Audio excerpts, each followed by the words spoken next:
Je vous salue au nom de Jésus, notre Seigneur et Sauveur. Et je bénis Dieu pour ces privilèges aussi qu'il nous a encore donné aujourd'hui de partager avec vous cette pensée que le Seigneur a mis dans nos cœurs. Et à chaque instant que le Seigneur mettra quelque chose dans nos cœurs, malgré que notre vidéo c'est un peu ce n'est pas vraiment du professionnalisme, hein. Ce qui est important, c'est que vous puissiez être édifié par le message. Aujourd'hui, il y a une pensée que le Seigneur a mis dans mon cœur. Avant de commencer, j'aimerais lire avec vous cette pensée que le Seigneur a mis dans mon cœur vient de ces versets-là. J'ai lu Daniel chapitre 2, versets 31 à 34. J'ai lu au nom du Seigneur Jésus. Ô roi, tu regardais et tu voyais une grande statue. Cette statue était immense et d'une splendeur extraordinaire. Elle était debout devant toi et son aspect était terrible. La tête de cette statue était d'or pur. Sa poitrine et ses bras étaient d'argent. Son ventre et ses cuisses étaient de rein. Ses jambes de fer, ses pieds en partie de fer et en partie de rein. Tu regardais lorsqu'une pierre se détacha sans le secours d'aucune main, frappa le pied de fer et d'argile de la statue et le mit en pièces. Parole du Seigneur. Mes chers bien-aimés, j'aimerais parler avec vous par rapport à ce que le roi Nabuchodonosor avait rêvé. Il avait fait un rêve et ses rêves étaient terrifiants. Il cherchait qui devait lui expliquer ses rêves. Mais comme il y avait quelqu'un qui était là, Daniel, qui avait l'Esprit du Seigneur, comme je vous avais dit, le Saint-Esprit nous aide à comprendre les choses à venir. Il nous enseigne toutes les choses. Et Daniel, comme il avait l'Esprit de Dieu, il pouvait comprendre des choses à venir et il pouvait aussi expliquer toutes les choses parce qu'il avait l'Esprit de Dieu. Et Daniel, par la grâce de Dieu, il avait voulu, il expliquait au roi, l'explication du rêve. Et par rapport à ces rêves, comme je pris ces parties, du 31 au 34, mes chers bien-aimés, par rapport à ce qui nous arrive aujourd'hui dans le monde et par rapport à la maladie, coronavirus, et par rapport à tout ce qui se passe au meurtre, les gens meurent, ça c'est vraiment une histoire, c'est vraiment un événement historique qui dans notre, je sais pas encore si cela est déjà passé dans le monde, mais c'est aussi vraiment c'est grave, si je peux dire. Et aujourd'hui, quand je me suis réveillé, j'ai réfléchi sur ça. J'ai réfléchi sur la maladie, sur le virus. Je me posais des questions. C'est comme si je me lamentais à moi. C'est comme si je me dérangeais par rapport à cette maladie. Et le Seigneur m'a amené sur ces versets par rapport à ces statues. La Bible dit que ces statues étaient immenses. Et le roi était devant ces statues. Les statues étaient immenses, étaient terribles. La statue était immense. Et verset 31. Au roi, tu regardais et tu voyais une grande statue. Une grande statue. Cette statue était immense et d'une splendeur extraordinaire. Elle était debout devant toi et son aspect était terrible. Donc, le roi était devant une statue qui dépassait sa taille d'abord. Et cette statue était immense et cette statue était terrible. Maintenant, le Seigneur fait comprendre par rapport à ce qui se passe dans le monde. Aujourd'hui, ce virus ici-là, hey, maman, ce virus fait trembler les mondes, même les présidents. Hein? Même les présidents, même le prince, le roi de la terre, toutes les nations tremblent devant ces virus, tremblent devant ces pandémies. Donc, ces virus, c'est comme ces statues qui étaient devant le roi, qui étaient terribles et puis qui étaient immenses. Aujourd'hui, il y a des gens qui meurent. Il y a beaucoup de gens qui sont hospitalisés aujourd'hui à cause de ces pandémies, à cause de ces virus. Et jusqu'à aujourd'hui, les gens sont en train de tâtonner réellement quel est l'antidote, quel est le médicament approprié pour ces virus. Les scientifiques de gauche et de droite cherchent comment remédier à ces problèmes, malgré qu'ils cherchent un moyen pour faire sortir les nations dans les crises économiques, tout ce que vous pouvez ajouter là. Les scientifiques sont là, nuit et jour, dans leur labo. Il y a d'autres même, ils ont eu la pensée d'envoyer les vaccins en Afrique pour essayer de voir si réellement c'est entre guillemets, ces vaccins va tenir tête à ces virus. Sachant que nous connaissons déjà ces plans de ces vaccins, comme j'avais dit l'autre fois, c'est un plan des mondes éternels. Et nous connaissons aussi la source de la maladie. Mais cette maladie est colossale. Comme la fois déjà j'avais dit que ce combat n'est pas notre combat. C'est un combat qui est au-delà de notre entendement. Et la fois déjà j'avais dit que notre monde est influencé par 5 mondes spirituels que nous ne voyons pas.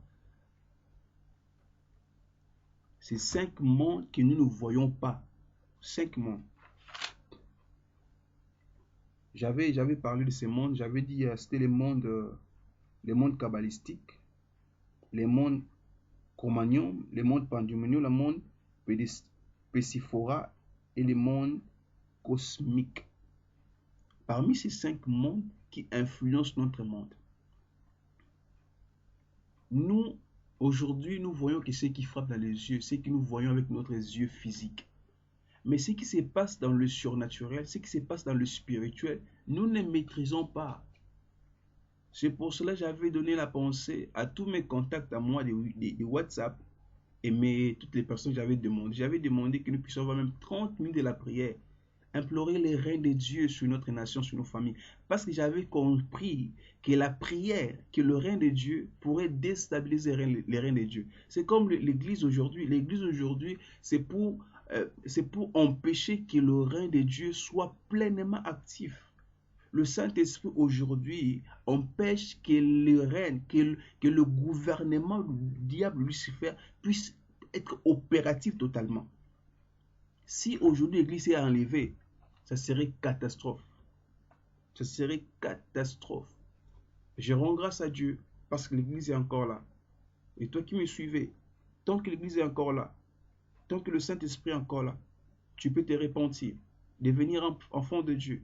Parce qu'on ne sait pas quand est-ce que la trompette va sonner. Si la trompette sonne demain, le Seigneur va prendre le sien, ceux qui ont crié en lui. Parce que par son amour, la Bible déclare, la Bible dit que Dieu a tant aimé les mondes, il a donné son Fils unique, afin que quiconque croit en lui ne périsse point, mais qui ait la vie éternelle. Mais nous ne savons pas quand est-ce que Dieu va sonner la trompette. Nous ne savons pas quand est-ce que Jésus va sonner la trompette. Nous ne savons pas. Mais ces événements commencent déjà à nous faire à réfléchir par rapport à tout de notre Seigneur Jésus-Christ. Et c'est pour cela, toi qui me suivais, c'est le temps de te repentir de ton péché.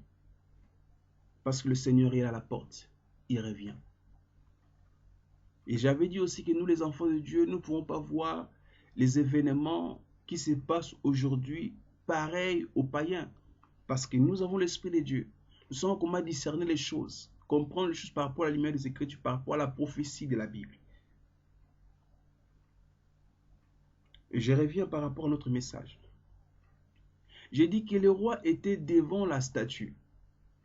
Et la statue était immense. La statue était grande devant le roi. Et comme aujourd'hui, cette maladie fait trembler les nations, les rois, les milliardaires, les millionnaires.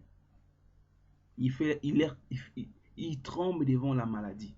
Mais j'ai béni Dieu Quand le Seigneur m'a amené dans ces versets, j'étais content. Parce que moi, je me disais, par rapport à mes inquiétudes, par rapport à mes questions que je posais, et quand le Seigneur m'a amené dans ces versets, je me suis dit à gloire à Jésus. Parce qu'il y a un moyen. Il y a un moyen. La Bible dit sur le verset 34, et puis, la Bible dit, tu regardais lorsqu'une pierre se détachait ça sans le secours d'aucune main, frappa la pierre de fer et d'argile de la statue et l'a mis en pièces. J'ai dit que cette pierre qui s'est détachée sans le secours d'aucune main, c'était la main de l'Éternel sur les nations. C'est la main de Dieu sur les nations pour nous délivrer de ces pandémies.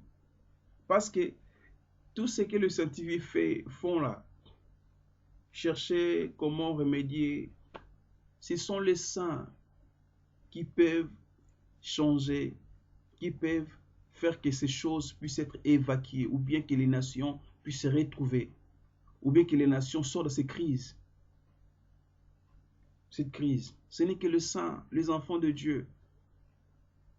Quand les enfants de Dieu demandent le règne de Dieu sur la terre, le règne de Dieu empêche que le diable Satan puisse opérer totalement dans les maisons, dans les nations. Mais malheureusement, les enfants de Dieu ne comprennent pas ça. Les enfants de Dieu mettent des publications sur le WhatsApp, sur les réseaux sociaux, comme si c'est comme s'ils ne comprenaient absolument rien. Mais ils ont l'Esprit de Dieu. Vous avez l'Esprit de Dieu, il faut comprendre ce qui se passe. Cette pierre qui s'est détachée sans le secours d'aucune main, c'était la main de Dieu. Malgré la grandeur des statues, malgré il était immense, mais c'est qu'une seule pierre qui a détruit cette pierre, qui a détruit cette statue. Mon frère, ma soeur, c'est pour ça que j'avais demandé que nous puissions chercher la face de Dieu dans la prière. Même 30 minutes, si tout ce que... Je ne sais pas combien nous pouvons être, de loin comme de près. 30 minutes seulement dans la prière. Demander à Dieu que son règne vienne. Et Dieu étendra sa main puissante pour nous délivrer de ces plans machiavéliques des mondes éternels. Dieu n'est pas content comme les jameurs. Dieu n'est pas content comme les âmeurs. Non, il n'est pas content de ça. Mes chers bien-aimés, si les scientifiques se réunissent nuit et jour pour chercher comment faire sortir les nations dans la crise, et nous les enfants de Dieu, nous les saints, pourquoi nous abandonnons notre responsabilité? C'est le temps de revenir, de prendre notre responsabilité en main. La Bible dit, si deux d'entre vous s'accordent sur la terre pour demander quelque chose, leur sera donné. Toi qui es en France, toi qui es en Angleterre, aux États-Unis, toi qui es au Congo, toi qui es à Brazza, toi qui es au Sénégal, toi qui écoutes ces messages, s'il vous plaît, nous avons que 30 minutes dans la prière, 30 minutes dans la prière. Demandons que le règne de Dieu soit établi dans nos nations. Parce que quand le règne de Dieu est établi, je vous dis, le diable ne pouvait plus opérer totalement, malgré qu'il règne dans ce monde, malgré que le monde il règne, parce qu'à cause du péché de l'homme. Mais quand les enfants de Dieu se réunissent de tous les quatre coins du monde pour chercher la face de Dieu, demander que le règne de Dieu soit établi dans nos églises, dans nos familles, dans notre nation, Dieu va étendre sa main parce qu'il nous aime. Parce que nous avons de son esprit. Et son esprit en nous crie Abba Père. Nous sommes ses enfants. Et Dieu va étendre sa main pour nous délivrer. Je répète encore, si les scientifiques se réunissent, pourquoi pas nous les enfants de Dieu puissent se réunir de tous les quatre coins du monde? J'appelle ce serviteur de Dieu. J'appelle à nos pères. Le temps que nous sommes, c'est un temps de se réunir. Aujourd'hui, il y a diversité de messages. L'autre reçoit notre message, l'autre reçoit notre message. Mais c'est un temps de la prière. Le Saint-Esprit n'est pas divisé. Il y a divergence des messages. Le message qui ne cadre même pas à ce temps que nous sommes. Des messages qui ne cadrent même pas à cet temps que nous sommes. À cet temps que nous sommes, c'est un temps de chercher Dieu dans la prière. Si tu vis dans le péché, tu laisses le péché. Tu cherches Dieu dans la prière. Il n'y a pas aussi, c'est pas question où mon église, mes âmes. Non, c'est pas ça. C'est question que nous tous les enfants, si nous avons le même esprit, comme le Saint-Esprit n'est pas divisé, si nous avons le même esprit, cherchons Dieu dans la prière. Demandons que le règne de Dieu soit établi dans nos nations. Vraiment, c'est la pensée que j'avais voulu partager avec vous. Mes chères sœurs et frères, mes chers bien-aimés, mes chers pasteurs, je ne suis pas un pasteur, je suis un frère. Je suis un frère. Mais ça m'a fait grâce de reçu ces messages, de les partager avec vous. Il y a aussi des commentaires, vous faire des commentaires. Vous pouvez me dire aussi Trésor, mon frère, moi, je m'appelle mon Trésor. Vous me dites si frère Trésor, ce que tu as dit, c'est là, c'est pas bien, il faut faire. Non, vous êtes libre de le faire. Là où il y a l'Esprit de Dieu, il y a la liberté. Il y a la liberté. Que le Dieu de nos pères puisse vous bénir. Le Dieu d'Abraham, le Dieu d'Isaac, le Dieu de Jacob, le Dieu de mon père Foumoum. Jésus-Christ de Nazareth. Vous qui avez eu le temps de suivre ces messages, vous avez l'Esprit de Dieu, examinez-les. Si réellement vous trouvez que ces messages, c'est le Saint-Esprit qui est la source, si vous croyez réellement que ces messages, c'est le Saint-Esprit qui est la source de ces messages, joignez-moi dans la prière. Joignez-nous dans la prière. Prions que le règne de Dieu puisse être établi dans nos nations. De même manière que les scientifiques sont là, en train de chercher comment remédier, notre prière peut faire en sorte que les scientifiques puissent trouver le remède approprié. Parce que comme mon père Foumoum m'a dit tout souvent, qu'il y a 3 sciences, la science des saints, la science naturelle et la science occulte. Si les satanistes, ils sont dans la science occulte, nous les saints, nous sommes dans la science des saints. Et les scientifiques sont dans la science naturelle. Ils cherchent les médicaments, comment remédier à ces maladies. Mais nous, les enfants, nous sommes là pour rentrer dans le spirituel, pour chercher la face de Dieu. Vraiment merci pour votre disponibilité et de ce que vous avez eu un temps de suivre ces messages. Que cela plaise à Dieu, nous allons encore revenir encore à vous si le Seigneur nous donne l'occasion. Merci, que le Seigneur vous bénisse.